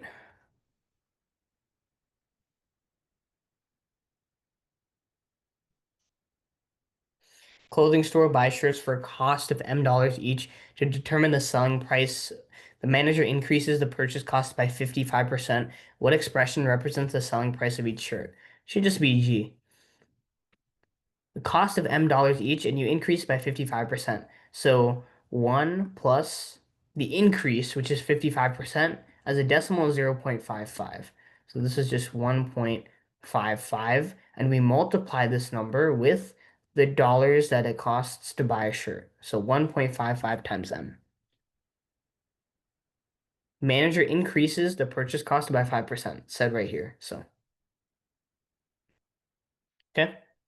Does this make sense to everyone? Again, when you're increasing, think of it, it's like 1 plus the actual percentage that you were increasing by. When you were decreasing, it is 1 minus the actual percentage that you were decreasing by. So here it's 1 plus 0.55. Okay, let's go to 109. Farmer has 100 apples and eats 2 apples per day. Is there a proportional relationship between the number of apples remaining and the number of apples that have passed? So we have to read this carefully. It's saying here that um, is there a proportional relationship between the number of apples remaining and the number of days that have been passed? So just to write the definition of proportional relationship, I think it's like relationship between two variables where their ratios are equivalent.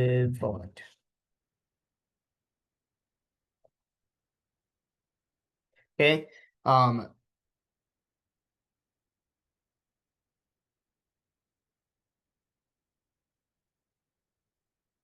yeah. So the problem with this is that it's not a proportional relationship because on the first day, the farmer starts off with 100 apples. So on the first day, the it's going to be 0, 100, and this is not equivalent because although it is increasing proportionally, this is not a proportional relationship because we start off with 100 apples. So we can't say that this is a proportional relationship. So the answer should just be B. No, because the ordered pair 0, 0, 0 is not part of the relationship. That is true. 0, 0 is not part of it. 0, 100 is part of it because on the first day, on at day 0, we start off with 100 apples. But on day 0, we should start off with 0 apples, and then we either increase proportionally or decrease proportionally. Since we start off with 100 apples, that is not proportional at all. Does that make sense to everyone? So the answer for this should just be B. And I put the definition there. So if you can just copy the definition. Here the ratio is not equivalent because this is telling us the ratio is 100 to 0, but that's not the case, right? So that's also another reason why. So yeah, if you can just copy down, I'll give you guys a few more seconds and then we'll go to 110.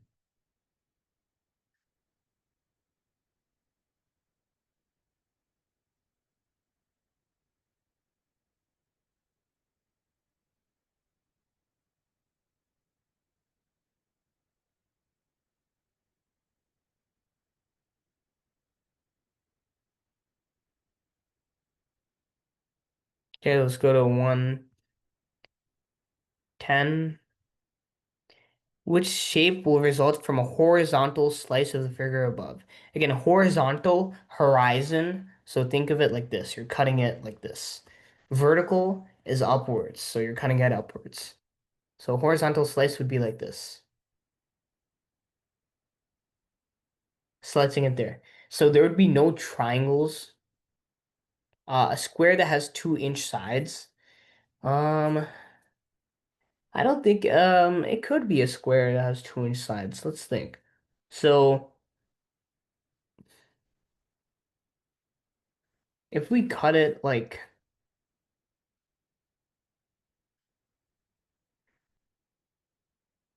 a horizontal slice of the figure above. So we can cut it like this,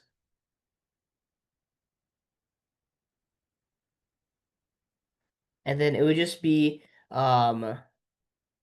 we can see that there could be a square that has 2-inch sides here.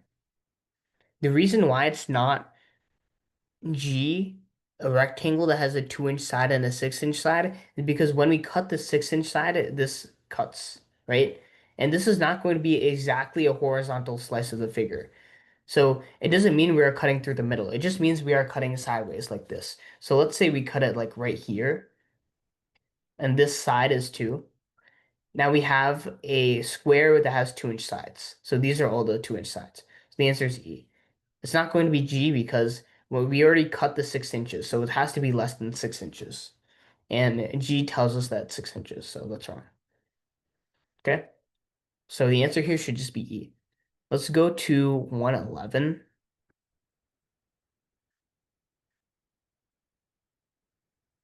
She has a piece of cloth measuring 45 inches by 75. She wants to cut it into squares of equal side without any cloth left over.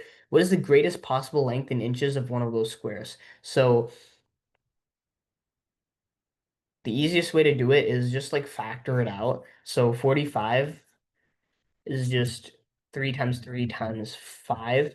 75 is just 5 times or 3 times 5 times 5. So if we imagine this now, the greatest common factor here would be 3 times 5, which is 15. How does this help us? Let's imagine the piece of cloth.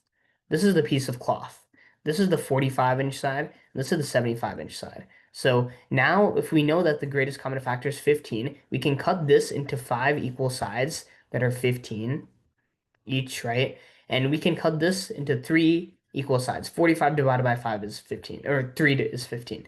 So now each side is 15. I know I didn't draw it too well, but this is the idea. So now that I know that 15 is the greatest common factor, I can cut both sides so it's just so that the length and the width are both 15. So what is the greatest possible side length? 15.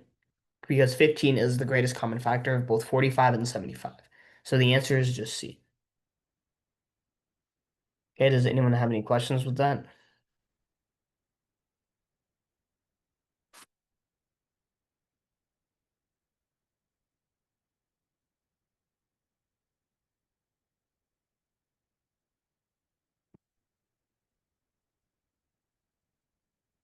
Okay, let's go to 112. What is the percent decrease in the number of birds from Monday to Tuesday? Okay, so we can remember the percent decrease formula. Again, it's just going to be new minus old over old. So here, new minus old. New is 24, old is 30, divided by 30 in total. So this is just negative 6 over 30, which is equal to negative 0.20. The negative indicates that this is a percent decrease. And then what is the percent decrease? 0.2. As a percentage, this is 20%. So the answer should just be F. It is decreasing by 20%. Again, remember that the formula is the new number minus the old number divided by the old number. So something like this. So the answer should just be 20%. Okay, I'm going to leave it up there. Let's do 113. A team is participating in a contest to collect canned goods from a food drive. The team has 53 points and must have a total of at least 100 points to win a prize. The team earns 5 points for each can of food a member collects. Which inequality can be used to find X? The number of cans of food the team needs to collect to win a prize. So the team already starts off with 53 points. So that's a constant. So it's either going to be C or D. A and B are wrong. And it says that they must have a total of at least 100 points. At least 100 points. They can have more, but they cannot have less. So C is telling us that they can have less than or equal to 100 points. This is wrong. They can have greater than or equal to 100 points. They need to have at least 100 points and they can have more. It doesn't matter, but they cannot have less. So the answer is just going to be D here. Okay, does anyone have any questions?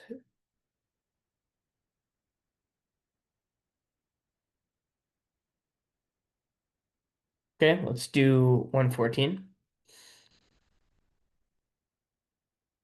A store manager purchases a piece of furniture for $456. He increases the purchase cost by 125%. A customer buys the furniture and pays an additional 8% sales tax. How much does the customer pay for the furniture? Okay, remember the wording here. He's increasing the purchase cost. He's increasing this number by 125%. So an increase of 125% is 1 plus the percentage as a decimal. So 125% as a decimal is 1.25. So we are multiplying the purchase cost by 2.25. So 456 times 2.25 is equal to 1,026. Okay, next step here. A customer buys the furniture, pays an additional 8% sales tax. So remember, you're paying an increase, you're increasing by 8%, which is 0.08. which is 1.08. And now we can just do the actual price after the big increase, so 1026 times 1.08, which should just equal 1108.88. So the answer should just be G here. Does this make sense for everyone? This is like the just the method in which I solved it. So I'll leave this up, and then yeah, that should be all the questions. Um, I know a lot of people have like different topics that they want to go through. Obviously, we weren't able to do that today just because today we were just going through like this basic, like basically like the whole math section. Does anyone have any questions for me? We still have like 7 minutes left, so.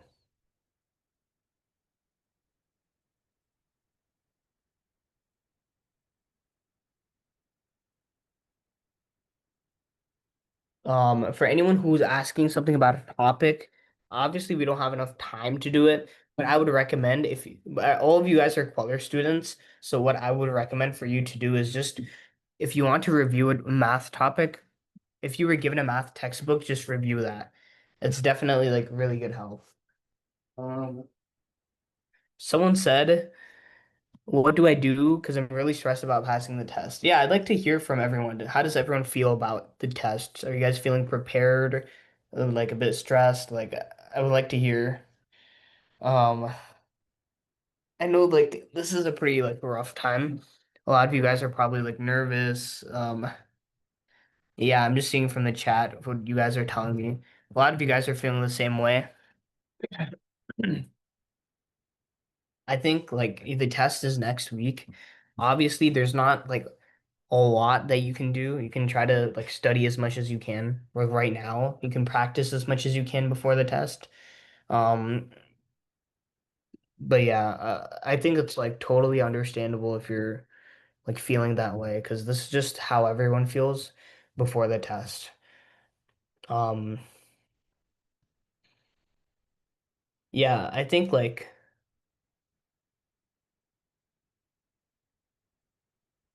sorry about that. Someone said okay, I don't think like anyone should be like embarrassed if they don't do well on this test. Like the idea is like I think everyone also is submitting like regular school applications and there's a lot of really nice schools. Like at least I'm from Queens, so I know like for example, like Townsend is a pretty great school to go to. Um I know like Manhattan and Brooklyn and like all these like different boroughs also have like good regular schools to go to. Um Someone said any last minute tips. Um I'm assuming that everyone is taking the test next week. Obviously, if you're a private school student, that might be different. You might be taking it in 2 days, maybe. But I think like public school students take it next week. So what I would recommend for you to do, definitely just do like a last minute review. Practice. I would definitely practice, but don't like practice too much. I think you guys already went through like a lot of tests, at least at Kweller Prep, depending on what course you took. I would just like understand which topics you need help with and try to do your best to learn how to do that. For math, it's very simple. You have like online resources. You can use like you can just search it up. You can use YouTube just to find videos on stuff. You can literally also search up a question and then you'll maybe try to find the topic from there. So yeah, that's like the best thing you can do. Um, Like just only focus on like topics that you really need help with. If you think you're good on a subject, you can study it a little bit, but you don't need to focus your time on that because your test is next week, so you don't really have time. Someone said, "What was your main reason for choosing Sty?" I mean, I don't think I had like a main reason. I was also like, I didn't know where I wanted to go. It's kind of like the school that all my friends wanted to go to too. So I think like now looking back at it, it gives me like I think the education I got is really good. Like I was able to like learn a lot. And I had like really great classes, good teachers.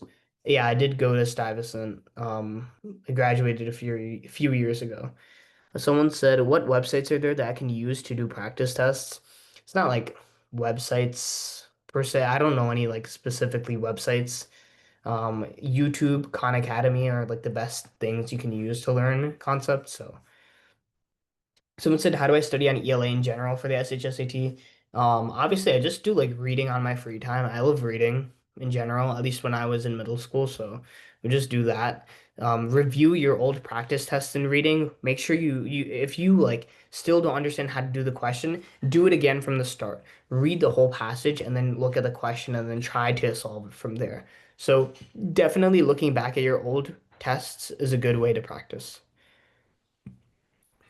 And someone said, Bard is a good school. I think Bard is like a regular high school, but it's like a really good school. I know people that went there. Someone said, do I have any friends who went to Brooklyn Tech? I mean, like, not really. Like, I do know some people, but I think like all specialized high schools are obviously great schools. There's just differences in terms of like location. I definitely think Stuyvesant's the most rigorous out of all of them, but all of them offer like a good education and like good student body, good teachers. So this is my idea on it. So anyone who's stressed, again, I understand how you feel. It's definitely like going to be a very hard. This is going to be a pretty tough weekend for you guys. Just leading up to the test, but try to do your best to again, you just need to be confident when you take the test and not second guess yourself. So do as much as practice as you can. Do not do too much practice where you feel overwhelmed. Like coming to the session is great. Like you saw me do the math review. I was able to finish in like session time, which is pretty good. So yeah, hopefully that helped. Does anyone have any like last minute questions? I'm going to have another session on the weekend, probably going to be doing TEI. Maybe it depends on like what people want. I'll kind of see when I go there, but I think we'll do TEI and then yeah, we'll see from there. It's just going to be like review session. We're not going to do too much. Someone said, is it with the same meeting code? I mean, I can ask Ben to send it again. But like Ben, the general manager at Kweller Prep. Someone said, what is TEI? TEI is Tech Enhanced Items. It's the new types of questions that are going to be on the SHSAT. Um, if you need more information on it, you can search it up here. So looking on this main website here, I sent it in the main chat. Um, Someone said there are going to be webinars for TI. Yes, we've had the webinars last weekend and we will have it this weekend. I believe it's 5 to 7 p.m. Saturday and Sunday. I'll ask the general manager to send it to all the students again. So if you don't have it, it's okay. We will send it out again. Um, yeah. So it's 7, so we'll end here. Again, we're gonna have weekend sessions, so I will ask the manager of Color Prep to send it to everyone, just so that you guys can join. It's going to be this Saturday, this Sunday from 5 to 7 p.m. Okay, I'll see you guys later. Take care. Have a nice rest of your day.